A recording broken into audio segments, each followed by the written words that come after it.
Good morning, everybody. As I say, I have the pleasure of being the graveyard shift of the morning, and so I will try and keep to time, as, like you, I am starting to get mildly hungry. What I'd like to do for the next 15 or 20 minutes or so is introduce a programme called 1 to 100. So, in effect, the aim of the programme was to deliver one application powered by Earth observation data to 100 government departments in 1 year. That was the principle.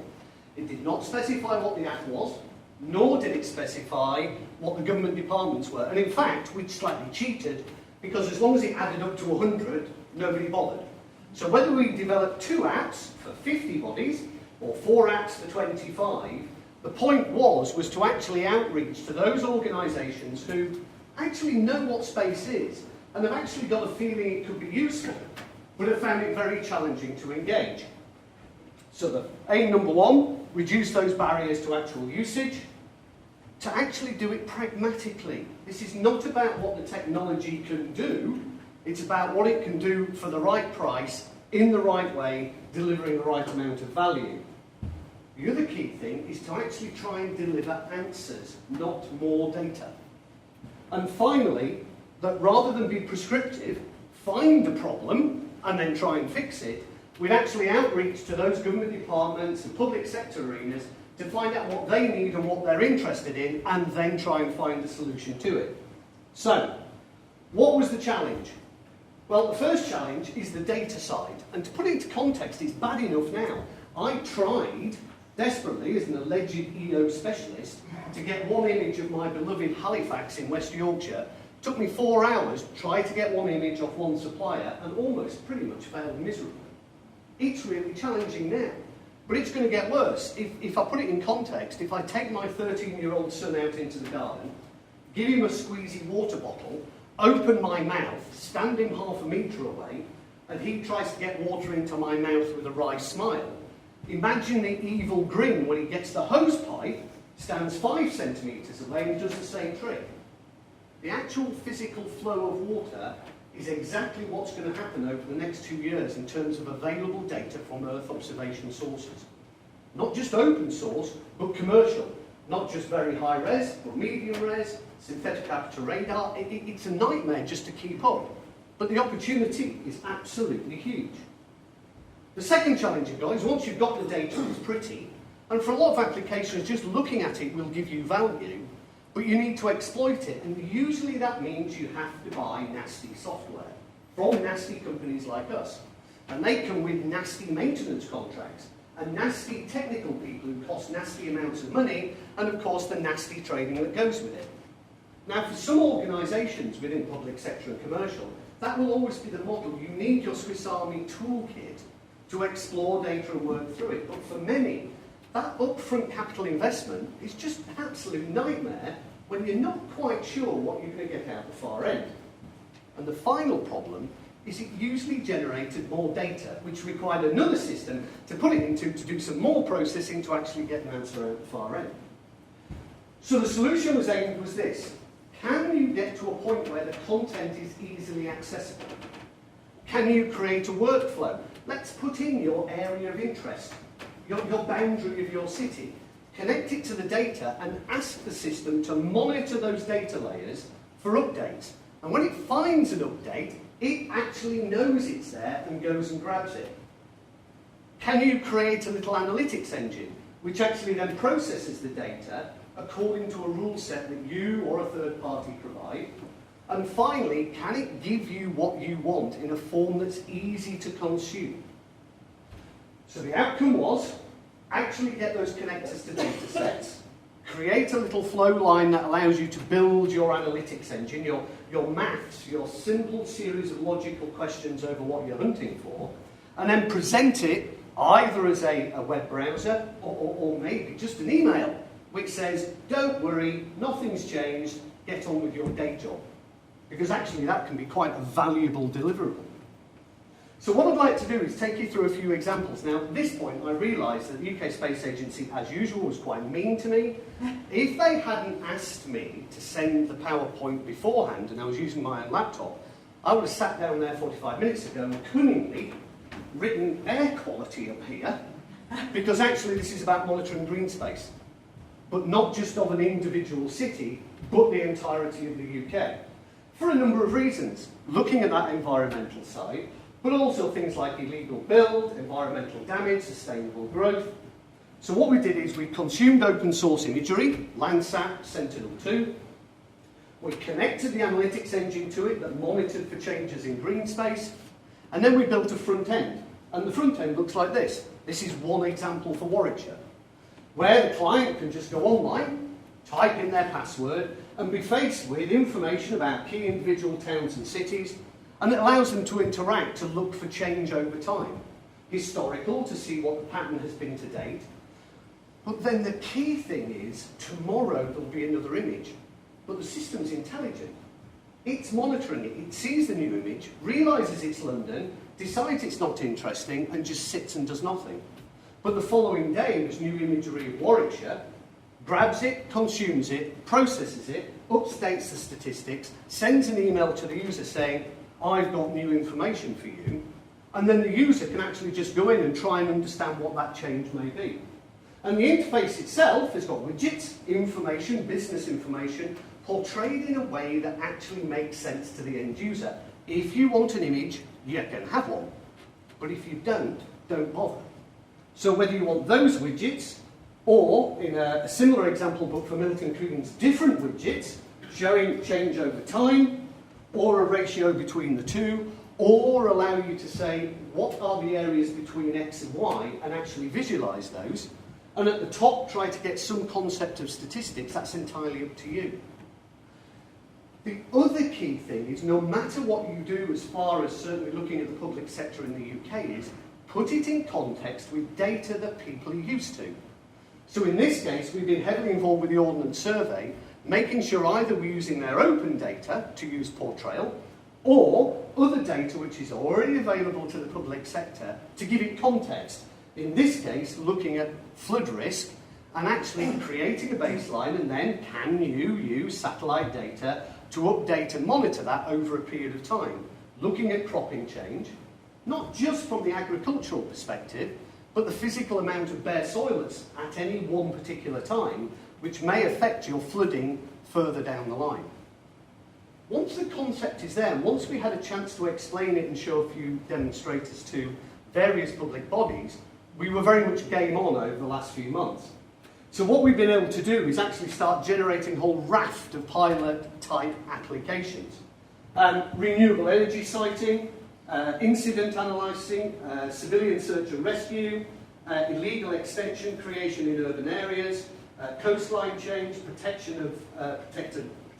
monitoring of protected landscapes, deprivation, change in land use due to planning permissions, the list goes on. But we didn't set these up. These are the ones that we have come across during the project and tried to build small apps powered by Earth observation predominantly, but also using aerial photography, laser altimetry from the Environment Agency in terms of the open source side, but mixing and merging it together to give them, hopefully, an answer to what they want in a form that they can consume rapidly within their existing business. Because the other problem we found is that often you could do the work using Earth observation, but the cost of implementation, actually rebuilding your business system to consume the results, actually meant it was a pointless exercise. So, where are we at the moment?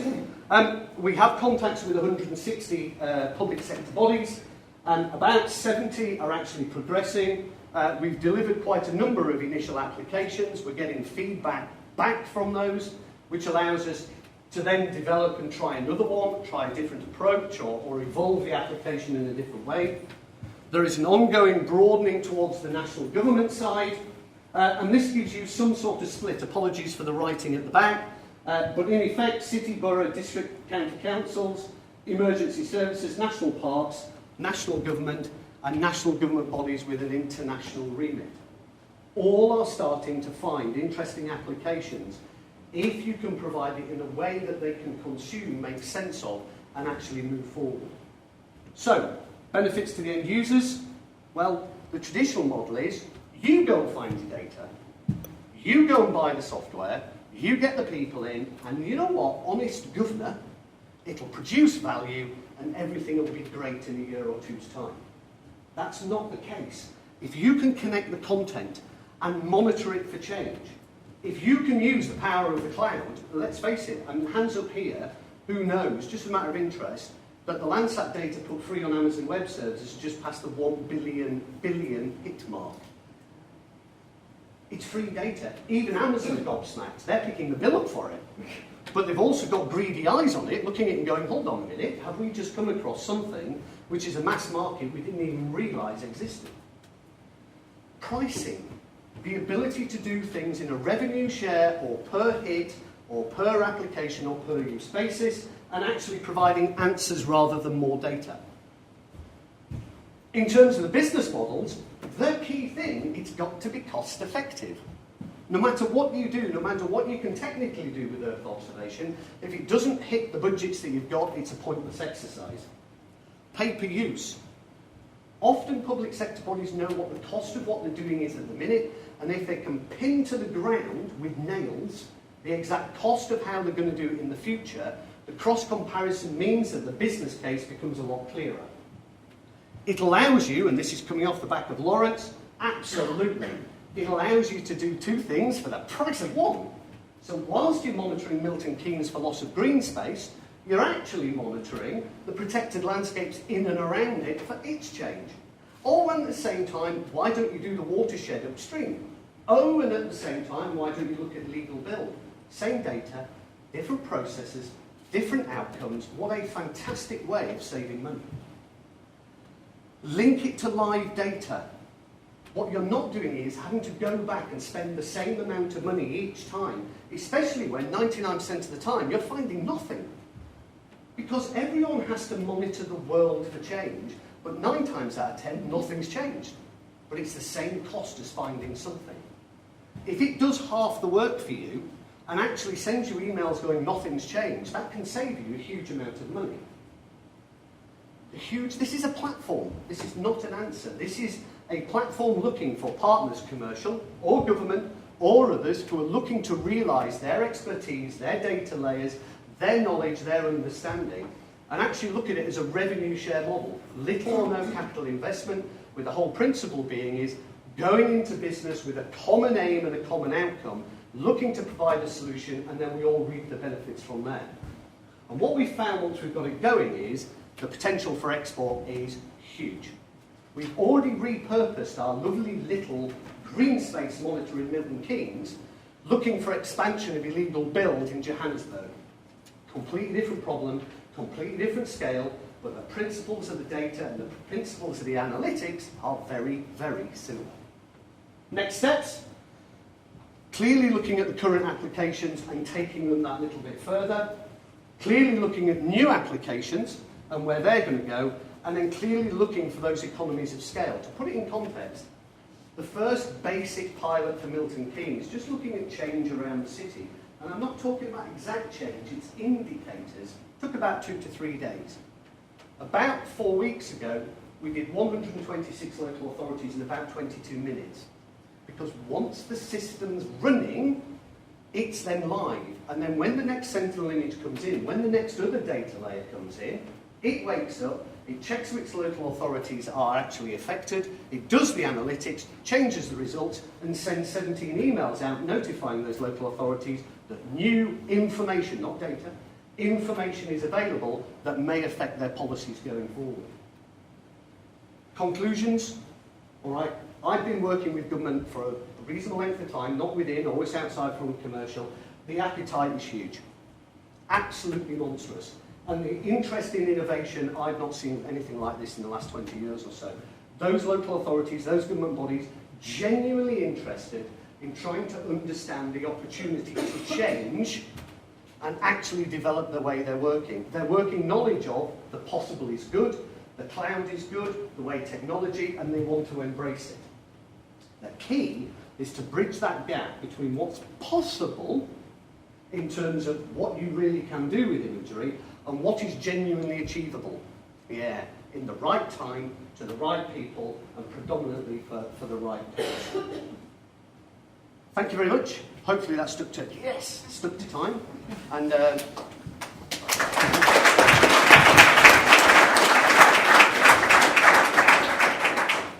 so because Andy was diligent in keeping to time, we've now got some time to ask him some questions about this project. Any questions from the floor? Hello, my name's Ken Wright from the Department of Energy and Climate Change. I was very interested in that talk. I'm just interested in how you see, I mean, you've obviously invested quite a lot of time and energy into the production of various apps. There must be a kind of a profit model that you have here. So you mentioned briefly on the different ways in which you would recover those costs. Are you envisaging some kind of cross-government license to potentially access any of these apps? And you mentioned about live updates, etc. But say I chose a bunch of parameters that I thought I wanted to kind of look at various metrics associated with the siting of renewables, power plants, etc. If subsequently I decided that I needed some other information, is that all part of an overarching license? Or, I mean, maybe this is getting into too much detail. No, there's some detail, but it's a very good generic question. The aim of this programme was to engage with government, see whether the appetite was there. It's unequivocal it is. So the principle of what we're trying to build here is a series of demonstrators. Commercially going forward, we've already started engaging. We, owners of some of the technology we've been using, and we're actually working in partnership with a number of other data providers to provide a platform. And actually what is starting to happen is we are encouraging commercial organisations and some government bodies to come to us with principle and ideas to actually build on top of that platform. So there becomes a choice. Either, yes, you can engage us, but our preference is there are experts and partners, people with knowledge and understanding of particular markets, particular technologies, particular data sets, who can build on this platform specific answers to specific problems. And that's actually the concept here, is we are trying to sort of charge the market. This is why SSGP's been so good for us. It's allowed us to show the art of the possible. Now what we've got is interest from quite a wide range of commercial bodies and data providers and other government bodies looking to see how that can be done forward. And our interest here is doing that on a revenue share basis. So actually the money will flow when the value is delivered. And then, as you say, it's an ongoing service. And if you want to include a new data layer, actually 80% of the system's the same. You're just connecting in some more data, maybe amending your analytics, and then starting to get a slightly different result out. But what you're not doing is having to rebuild an entire solution. Question from Guy. So you mentioned the art of the possible with the current set of data. Have you thought about what the impossible stuff is with the data that you haven't got and that you would want, and how you'd feed the demands of government back into the next generation of missions? So when I think about the art of the possible, and when I come out of the dark room having burst into tears for 3 or 4 hours, because it is genuinely overwhelming in terms of the art of the possible. If connectivity is not an issue, and it still is, and will remain for a little while, because connectivity is not just about tech. It's about legal, licensing, commercials, and this takes time. But the world is spinning in a very different direction. And in a recent discussion with a cloud organisation, we put up some demands on them. We went for and said, right, well, we would like this, this, this, this, and this. And their immediate response, and they are a global player, turned around and said, well, that's easy, because the UK is quite small. But it's a different perspective on the challenge, and I'm with you. Let's be pragmatic about what the art of the possible is at this moment in time. But where do you go from here? So the question is, do you rely as a city on the flood model that was done 9 months ago, during which time you built on the floodplain, the people have paved over their front gardens because they need more car parking space because you've decided to charge for on-street parking. And because, I don't know, cropping types have changed, because the policy over what gets paid for what crop has changed, so the amount of physical bare soil in the upland area has actually gone up through the roof for a certain time. Or do you build a system capable of monitoring that, actually seeing an issue and a challenge, connecting into the live telemetry from the water bodies, the rivers, to say how much is in the water, use Earth observation to find out how much water is in the soil, connect to the Met Office to work out how much water is coming down the way, recalculate your flood model every hour of every day, and when you've done that, connect it to the National Mapping Agency's Ordnance Survey's critical national infrastructure layer, your points of interest, and actually work out that in the next 2 to 3 hours, that substation's going to get wiped out. And that is 23,000 people off the grid. Which would you prefer? So you are right, you need to look wide and then work it out as a series of pragmatic steps, but the opportunity is a monster. Thank you very much, Andy.